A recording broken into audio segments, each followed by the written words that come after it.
오늘 우리가 함께 나눌 하나님의 말씀 사도행전 2장 42절 한 절 말씀만 같이 보겠습니다. 그들이 사도의 가르침을 받아 서로 교제하고 떡을 떼며 오로지 기도하기를 힘쓰니라. 아멘. 어제는 하루 종일 촉촉한 단비가 내렸습니다. 하나님께서 우리에게 주신 그 은혜의 단비인 줄 알고 우리 성도님의 삶 속에도 그 은혜의 단비가 촉촉히 내려지기를 간절히 소망합니다. 아마 이 봄의 단비로 말미암아 이 시골 들판이 매우 분주해졌으리라고 그렇게 생각을 하는데요. 아마 그 농사를 짓는 분들에게는 어제의 비가 아주 정말 말 그대로 단비가 되었을 것으로 그렇게 생각을 합니다. 우리나라는 세계적으로 농사를 참 잘 짓는 그러한 나라 중에 하나입니다. 특히 벼농사 기술은 세계적이어서 세계 많은 나라에게 수출까지 하는 그 농사 기술을 그런 나라이기도 합니다. 우리나라는 특별히 모내기라는 것을 하죠. 그렇죠? 벼농사를 지을 때 모내기라는 것을 하는데 사실 모내기라는 것을 하는 나라도 세계적으로 그렇게 많지가 않습니다. 이 모내기라는 것은 일정한 간격으로 띄워 몇 포기씩 벼를 손수 심는 그런 방법을 말하지 않습니까? 이 모내기를 해줌으로 유익함이 굉장히 많습니다. 이 모내기가 질서정연하게 그렇게 벼들이 심겨짐으로 말미암아 피를 뽑고 김을 메고 약을 치고 이러는 것에 굉장히 유용함이 있죠. 관리가 용이하게 되고요. 그리고 또 제멋대로 뿌려져 이렇게 자라는 곡식보다 훨씬 더 많은 수확을 가능하게 만드는 그런 농사 방법이 모내기입니다. 제가 피를 뽑고 김을 메고 막 이러니까 우리 젊은 청년들은 이게 무슨 병원 얘기인지 아니면 어촌 얘기인지 그렇게 요새 벼를 쌀나무라고도 하는 그런 사람들이 많다 보니까요. 그냥 들으십시오. 어차피. 근데 여러분 이 모내기를 하기 위해서는 먼저 선행되어야 되는 작업이 있습니다. 그건 바로 모판을 만들어야 됩니다. 모판을 만들어서 먼저 벼를 키워야 하는 거죠. 제가 어릴 때만 해도 모판 그러면 그냥 구획을 만들고 이렇게 씨를 뿌려서 모를 이렇게 키우는 걸 말을 했는데 요즘은 이것도 굉장히 기술이 많이 발달돼 가지고 굉장히 과학적으로 그럼 아주 효율적으로 그렇게 모판도 만드는 것을 이렇게 볼 수가 있었습니다. 어쨌든 벼는 이 모판에 그것도 충실한 알곡을 먼저 선별해야 되겠죠. 그렇게 해서 이제 흙과 함께 이 벽씨가 모판에 뿌려져서 그곳에서 싹을 틔우고 일정한 길이가 될 때까지 그 비닐하우스 속에서 이렇게 성장을 하게 됩니다. 그리고 벼가 모판에서 일정한 기간 동안 또 일정한 길이만큼 자라게 되면 그렇게 자란 벼는 이제 이사갈 준비를 하는 겁니다. 이렇게 이사하는 것을 우리가 모내기라고 하는 건데요. 그 모판에 촘촘하게 그렇게 자란 벼를 몇 그루씩 이렇게 일정한 간격으로 논에다 심는 거죠. 그걸 모내기라고 하지 않습니까? 이렇게 해서 이제 물론 모내기를 하기 위해서는 논을 갈고 땅을 고르고 물을 대고 거름을 주고 이런 작업들이 선별해야 되는 것은 말할 것도 없고요. 이렇게 심겨진 이제 모는 몇 개월에 걸쳐서 농부들의 온갖 땀과 수고로 성장하게 되고 또 거기서 이제 결실 맺게 되고 그렇게 해서 한 톨의 쌀이 그렇게 생겨나게 되는 것입니다.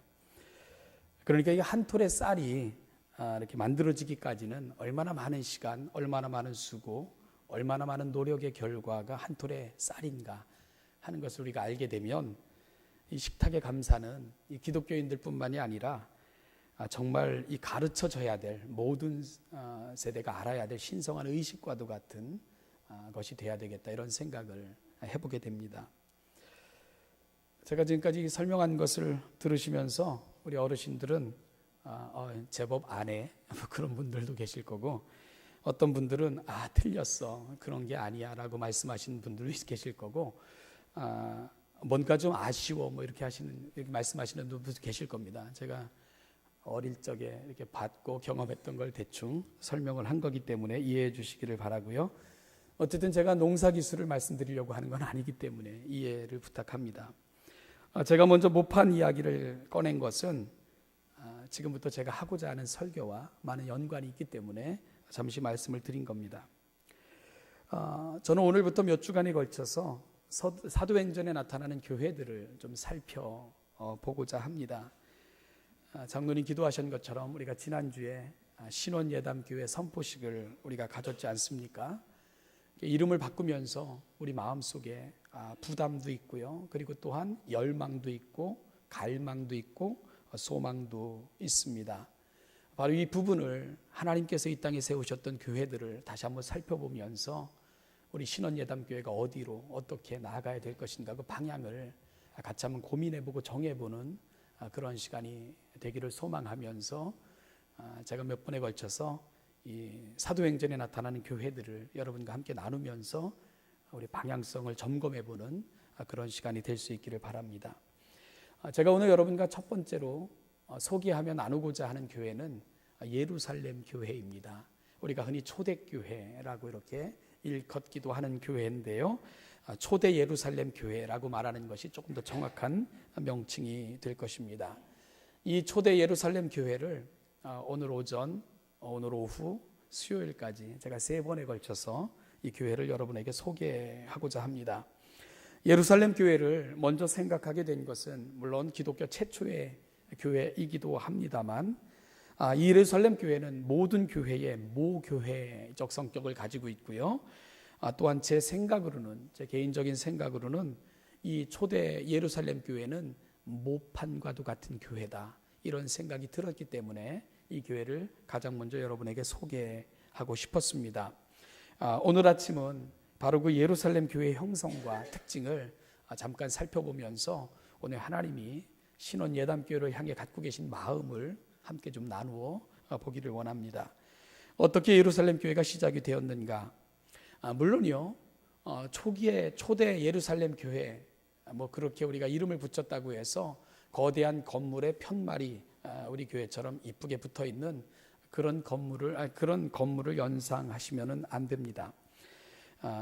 초대 예루살렘 교회라는 명칭은 건물에 붙여진 명칭이 아니고요. 우리가 잘 아는 것처럼 교회라는 말 자체가 건물을 의미하는 것이 아닌 것을 여러분들은 잘 아실 것입니다. 그렇다면 초대 예루살렘 교회는 어떻게 붙여지게 된 것이고 누구에게 붙여지게 된 것인가? 사도행전 2장을 보면 예수님이 승천하신 그 해 오순절 절기가 찾아오게 됩니다. 오순절 절기는 이스라엘의 3대 명절과도 같은 절기라 각국에 살고 있는 모든 사람들이 예루살렘을 향하여 몰려드는 그야말로 거리는 인산인해를 이루는 그런 절기 중에 하나가 오순절 절기입니다.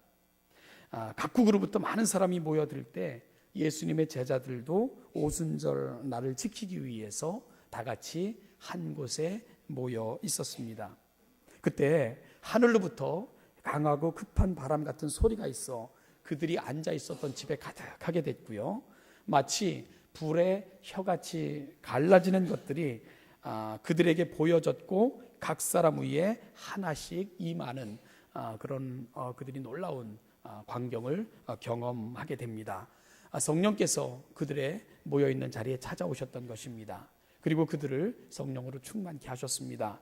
그러자 여러분 어떤 현상이 발생했죠? 그들이 각기 다른 언어를 말할 수 있게 됐던 것입니다. 그들이 다른 나라, 다른 지역의 언어로 그렇게 말을 하기 시작했던 거예요. 여러분 그들이 각기 다른 나라의 지역 나라 언어로 무엇을 말하기 시작을 했죠? 복음입니다. 복음. 예수님의 십자가와 부활을 이야기하기 시작을 했던 것입니다.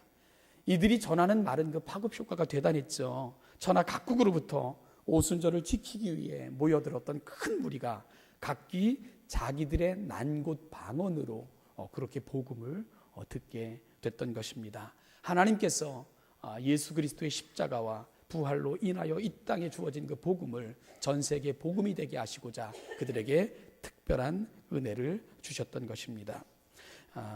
여러분, 이때 각국으로부터 모여든 사람들이 어디로부터 온 사람들인가?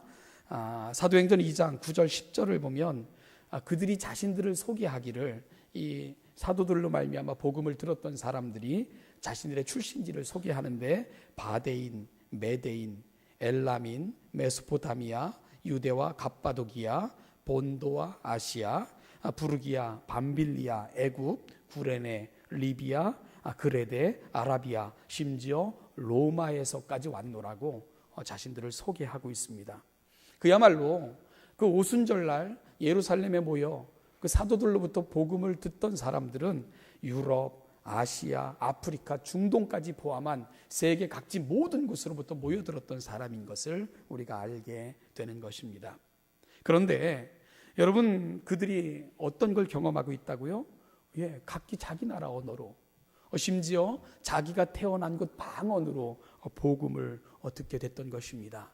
예수 그리스도의 십자가와 부활, 그 이야기를 생생한 자기들의 언어로 듣고 있는 것입니다. 이해가 안 되죠. 어떻게 이런 일이 벌어지는가?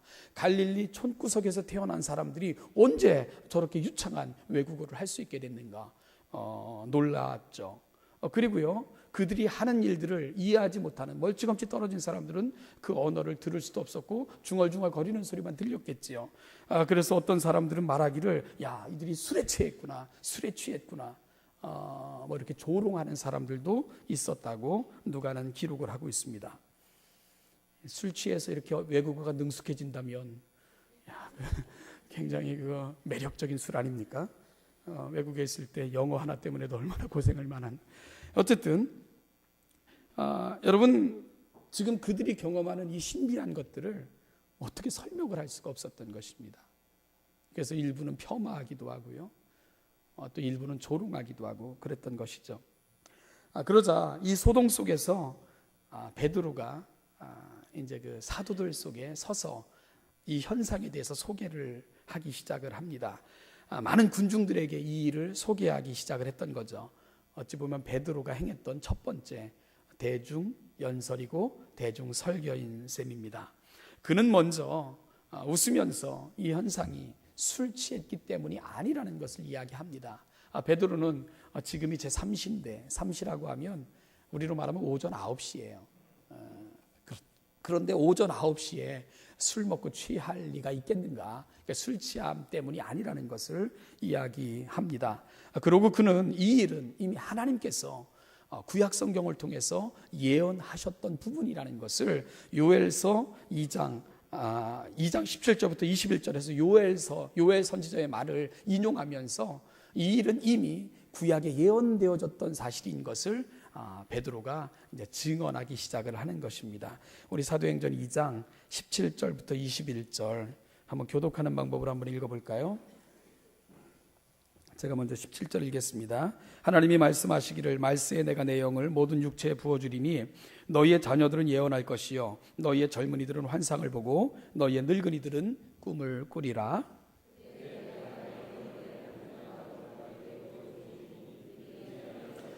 또 내가 위로 하늘에서는 기사를, 아래로 땅에서는 징조를 베풀리니 곧 피와 불과 연기로다.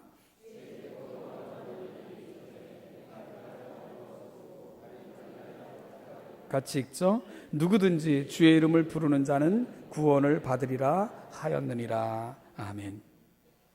베드로는 이미 많은 선지자들의 입을 의탁하셔서 말세에 되어질 일을 하나님께서는 미리 보여주셨고, 특별히 베드로의 설교는 계속 진행이 되는데요, 다윗의 이야기를 들려줍니다. 다윗의 입을 의탁하셔서 장차 이 땅에 되어질 엄청난 구원의 일에 대해서도 하나님은 미리 선조들에게 그리고 미리 역사 속에서 자세히 설명해 놓으셨다는 것을 구석구석 설명해 내기 시작을 합니다. 바로 하나님께서는 다윗의 약속된 자손으로 예수 그리스도를 이 땅에 보내시기로 약속하셨고, 그 약속대로 다윗의 자손으로 예수 그리스도가 이 땅에 오셨다는 것입니다. 그렇게 오신 예수 그리스도는 하나님의 택하신 자요 보내신 자이며 이 땅에 오신 우리의 주와 그리스도라는 사실을 성경을 인용해 가면서 베드로는 지금 입증해 내고 있는 것이지요. 베드로는 이 말을 구약의 증거를 통해 오늘 이 땅에 이루어진 구속의 역사라고 설명을 하고 있습니다. 여러분, 베드로와 같은 이런 설교를 구속사적 설교라고 이야기를 해요. 예수 그리스도를 통해 구약을 설명하는 방법을 말하는 거죠. 지금 베드로는 예수 그리스도를 중심으로 한 하나님의 구속의 역사를 보여주고 있으며, 바로 이 땅에 오신 예수 그리스도는 하나님이 펼쳐가실 구원의 약속과 그 구원의 결정이고 구원의 유일한 방법인 것을 설명해내고 있는 것입니다. 바로 이 땅에 오셔서 십자가에 못 박혀 죽으시고 부활하신 그분은 우리의 주와 그리스도가 되게 하셨노라고 베드로는 선언했던 것입니다. 여러분, 베드로의 이 설교를 듣고는 사람들은 깜짝 놀랐습니다. 그리고 거룩한 감동이 그들 가운데 임하는 것을 경험하게 됐습니다. 특별히 베드로가 그런즉 이스라엘의 온 집은 확실히 알지니 너희가 십자가에 못 박은 이 예수를 하나님이 주와 그리스도가 되게 하셨느니라.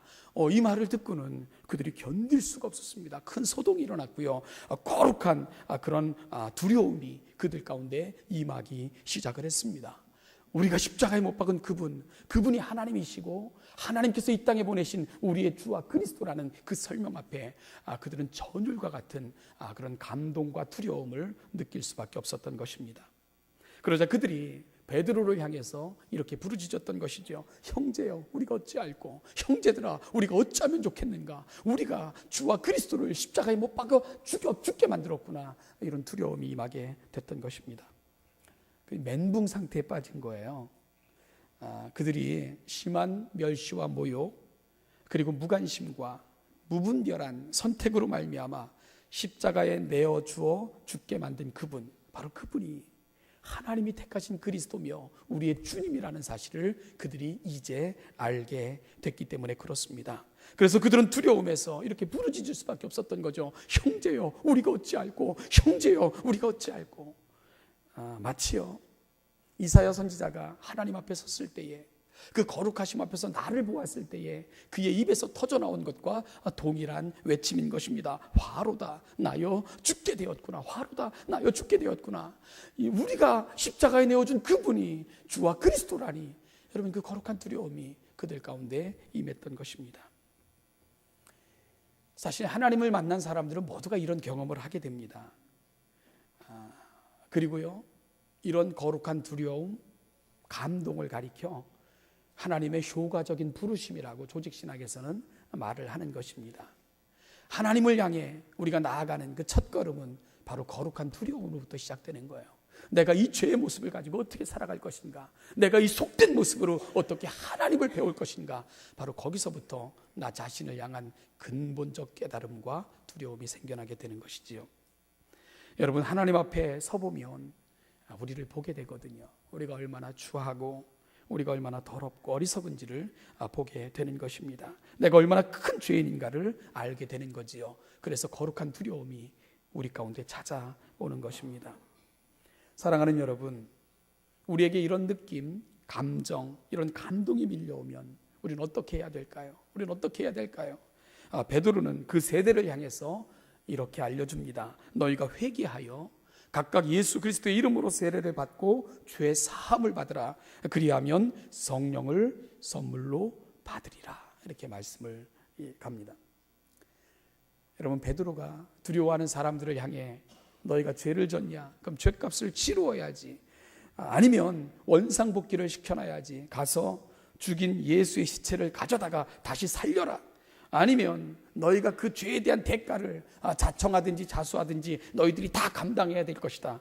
아니면은 죄 지은 만큼 사회봉사나 선행을 해서 죄를 씻으라. 여러분, 베드로가 그렇게 말하고 있지 않죠. 그렇게 말하고 있지 않습니다.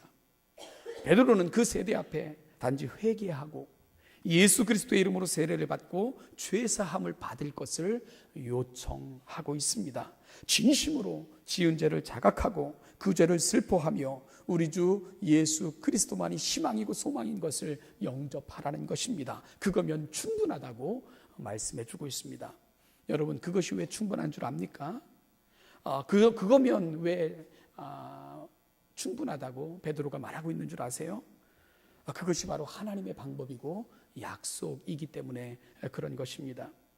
구원을 내가 하나님께 무언가를 해드린 것에 대한 보상으로 생각하시면 안 되는 것입니다.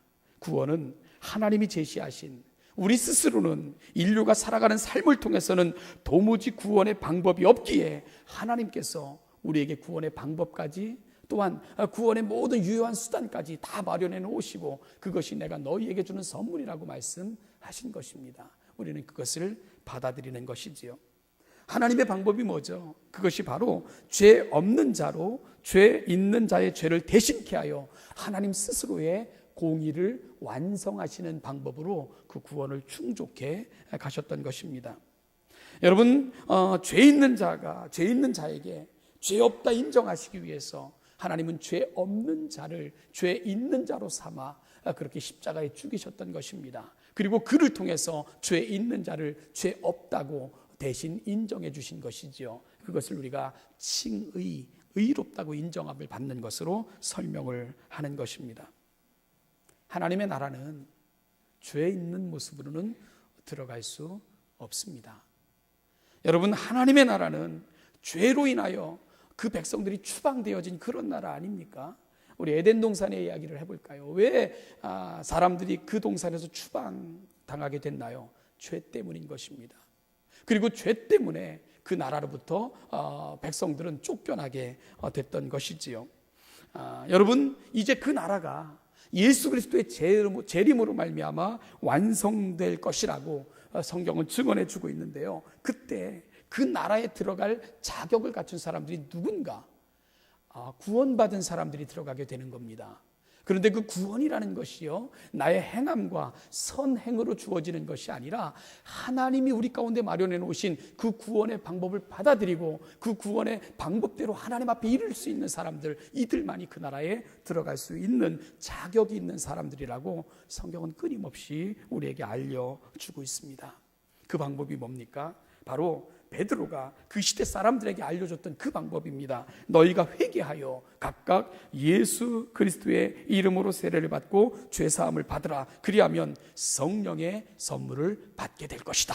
바로 이것이 하나님의 나라에 들어갈 수 있는 백성된 자격을 갖출 수 있는 유일한 방법인 것을 그 시대 사람들을 통해 사람들에게, 그리고 오늘 이 시대를 살아가는 저와 여러분들에게 베드로는 분명히 말씀해 주고 있습니다. 예수 그리스도, 바로 그분을 통해서만 하나님의 나라에 들어갈 수 있다는 것을, 바로 그분 앞에 우리의 죄를 고백하고 그분의 이름으로 세례를 받고 그분의 이름으로 하나님의 백성된 인증을 가진 사람들만이 하나님의 나라에 들어갈 수 있다는 것, 바로 그것이 하나님이 제시하신 유일한 방법이라고 사도 베드로는 설명을 하고 있습니다. 사랑하는 신원예담교회 성도 여러분, 예수 그리스도, 그분이 유일한 답이라는 것입니다. 그것이 바로 형제여 우리가 어찌 알고 우리가 어찌 이 죄책감으로부터 벗어날 수 있겠는가, 우리에게 소망이 있는가 부르짖으며 외치는 사람들에게 베드로가 제시한 단 한 가지 유일한 방법, 예수 그리스도, 그분을 붙들라고 그 시대를 향해서, 그리고 오늘 이 시대를 향해서 그렇게 베드로가 외치고 있는 것입니다. 여러분, 이 베드로의 설교를 들은 사람들은 영혼의 햇빛을 경험할 수 있었습니다. 그리고 그들은요, 그 죄를 깨닫고 죄를 회개하며 사도들 앞으로 모여들기 시작을 했습니다. 그리고는 사도들로 말미암아 세례를 받게 됐던 것이지요. 그렇게 오순절날 베드로의 설교를 듣고 아니면 사도들로부터 각국의 자기의 난곳 방언으로 복음을 들은 사람들이 사도들 앞으로 모여 죄를 회개하고 세례를 받고 그렇게 하나님의 나라의 자녀들이 됐습니다. 그렇게 회개함에 이른 사람들이 3,000명이나 되었노라고 성경은 기록을 하고 있죠. 바로 그들이 예루살렘 교회가 된 것입니다. 예루살렘 교회는 그렇게 시작된 것이지요. 오순절날 복음을 듣고 세례를 받고 신도의 수에 가입한 3,000명의 사람들, 그들이 바로 이 땅에 세워진 최초의 교회들이고, 바로 그들이 이 땅에 세워질 모든 교회의 모판과도 같은 그런 역할을 감당하게 됐던 것입니다. 그들은요 여기저기로 흩어져서 또 다른 교회를 세우게 됐던 거고, 마치어 모판에서 모종되어 내기를 통해서 강론의 열매를 맺어가는 것처럼 바로 예루살렘 교회는 그렇게 시작되어 각지의 모내기를 통한 그 놀라운 하나님의 나라를 확장해 나가는 모판과도 같은 그러한 역사를 감당하는 교회로 하나님 나라에 사용되게 됐던 것입니다. 그리고 하나님의 손에 붙들려서 그 거대한 꿈을 이루어드리는 교회로 성장해 나가는 교회, 바로 예루살렘 교회는 그렇게 하나님 앞에 세워지게 됐던 것입니다. 사랑하는 성도 여러분, 지난주에 우리는 신원예담교회 선포식을 가졌습니다. 이렇게 행사를 준비하면서요, 한번 이렇게 좀 우리 교역자들과 함께 우리 그 신천교회 출신이거나 거쳐가신 분들이 얼마나 될까 하는 것을 한번 헤아려 보는 그런 시간을 가져봤습니다.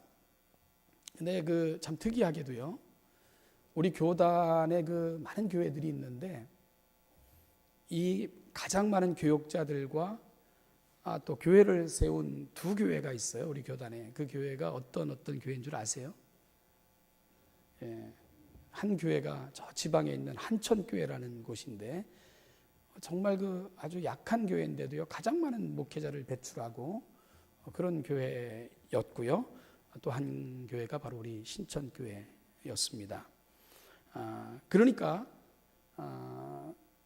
우리 신천교회는 모판과도 같은 그런 역할을 해왔던 교회라는 그런 생각을 했습니다. 너무 감사하고 감격스러운 사건입니다. 우리 교단에서 활동하시는 그 많은 목사님들이 이 교회를 통해서 배출되고 양육되고 파송되고 지금도 목회하고 교회를 세우고 이런 일들을 감당하셨던 것을 우리가 다시 한번 확인할 수 있게 됐습니다. 이제 신원예담교회로 새롭게 시작한 우리에게 지금까지 이루신 놀라운 일들로 인하여 감사하면서요, 정말 소망하는 것은 함께 신원예담교회 이름으로, 우리가 신천교회 이름으로 지금까지 했던 것보다 더 위대한 꿈도 함께 꿀 수 있는 그러한 교회가 될 수 있기를 간절히 소망하는 것이죠. 그런 소망이 우리의 가슴 속에 있는 것입니다.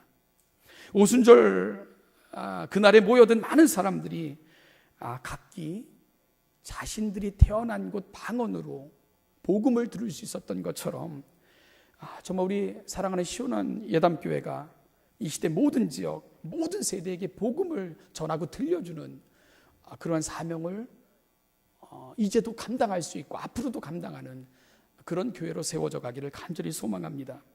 그렇게 시작된 복음이 전 세계로 증거되는 일에 귀하게 모판처럼 사용되어졌던 초대 예루살렘 교회처럼 우리 신원예담교회가 앞으로 남은 주님이 오시는 그날까지 이 역할을 감당하는 그런 교회로 하나님의 손에 붙들림 받아 사용된다면 얼마나 좋고 감사할까, 이런 소망을 또한 품게 됩니다. 여러분, 하나님께서 교회를 이 땅에 세우신 목적은 바로 하나님께서 완성하실 그 나라에서 살 수 있는 백성들을 모집하시려고 이 땅에 교회를 세우신 것입니다. 그러니까 이 땅에 세워진 교회는 단순한 모임의 의미를 넘어서서 그 땅에 들어갈 사람들에게 그 나라를 선포하고 보여주고 초청하는 그 거대한 하나님의 목적을 위해서 이 땅에 세워진 하나님의 유일한 기관이라는 것을 우리가 바로 인식할 수 있어야만 됩니다. 우리 안에 복음 전파에 대한 열망, 교회로 부르신 그 부르심의 소망이 사라진다면 따라서 교회의 존재 이유와 목적도 사라지는 것을 우리가 분명히 고백할 수 있어야 됩니다. 예레미야가 예레미야서 20장 9절에서 이런 고백을 했습니다. 내가 다시는 여호와를 선포하지 아니하며 그의 이름으로 말하지 아니하리라 하면 나의 마음이 불붙는 것 같아서 골수에 사무치니 답답하여 견딜 수가 없습니다. 너무 많은 고난이 찾아왔습니다.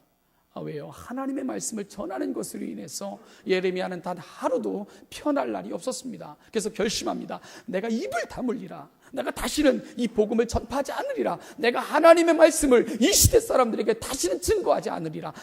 다짐을 합니다. 여러분, 그럼 편할 줄 알았어요. 고난도 더 이상 임하지 않을 것이고, 마음이 평안이 올 줄 알았는데 그게 아닌 거예요. 미치도록 답답한 것입니다. 골수에 사무치도록 가슴이 답답하여 견딜 수가 없는 그런 경험을 오히려 예레미야가 할 수밖에 없게 됐던 것이지요. 가슴이 터질 것 같고 숨이 막혀 죽을 것 같은 그런 답답함. 여러분, 왜 그럴까? 이유는 한 가지였습니다. 하나님의 말씀을 전하는 일을 내가 그치리라 한 다음부터 그의 마음속에 답답함이 찾아온 것을 그는 느낄 수밖에 없었죠. 그래서 일어났던 것이죠. 그래서 고난이 있고 핍박이 있고 환난이 있었던 자리지만 다시 달려나가서 하나님의 말씀을 전할 수밖에 없었던 것입니다. 하나님께 소망을 두라고, 하나님께 돌아오라고, 하나님이 이 마지막 시대의 유일한 소망인 것을 외치고 또 외칠 수밖에 없었던 것, 그것이 바로 예레미야의 심정이었습니다. 멈출 수 없었습니다. 여러분, 이 마음, 우리 신원예담교회가 회복할 수 있기를 간절히 소망합니다. 교회는 소파로 부르심을 받은 것이 아닙니다. 교회는요, 소모적인 논쟁이나 회의하라고 부르심을 받은 기관도 결코 아닙니다. 제가 몇 가지를 좀 도전할까요? 사랑하는 여러분, 우리 성가대, 사실 여러분이 앉아서 노래하는 이 자리가 여러분이 부르심을 받은 자리는 아닙니다. 이건 달란트를 하나님께 드리는 것뿐입니다. 정말 여러분이 부르심을 받은 자리는 주님의 시선이 머무는 그 자리를 향해서 달려가시라고, 하나님을 찬양하는 그 마음으로 오늘 이 시대를 향해 또다시 하나님의 나라를 보여주고 그 나라를 선포하는 자들로 부르심을 받았다는 것을 잊지 마셔야 됩니다. 신원예담교회를 시작하는 이 시점에서 우리 당회도 마찬가지고요, 우리 재직회도 마찬가지고 모든 선교회도 다 마찬가지입니다. 여러분, 하나님은 우리를 소파로 불렀다는 것을, 부르지 않으셨다는 것을 아셔야 됩니다. 차와 음악이 있는 안락한 자리로 저와 여러분들을 부르시지 않았다는 것을 기억해야 됩니다. 앉아서 무한정 회의하는 회의의 공동체로 저와 여러분들을 부른 것도 결코 아닙니다. 하나님이 우리를 부르신 이유가 있습니다.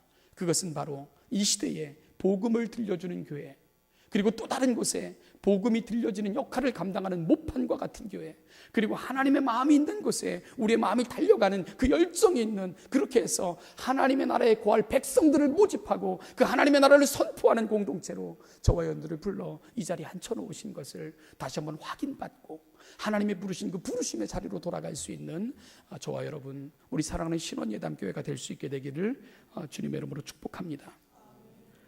주님이 저와 여러분들을 찾아오셨을 때 우리 신원예담교회를 어떻게 평가하실까?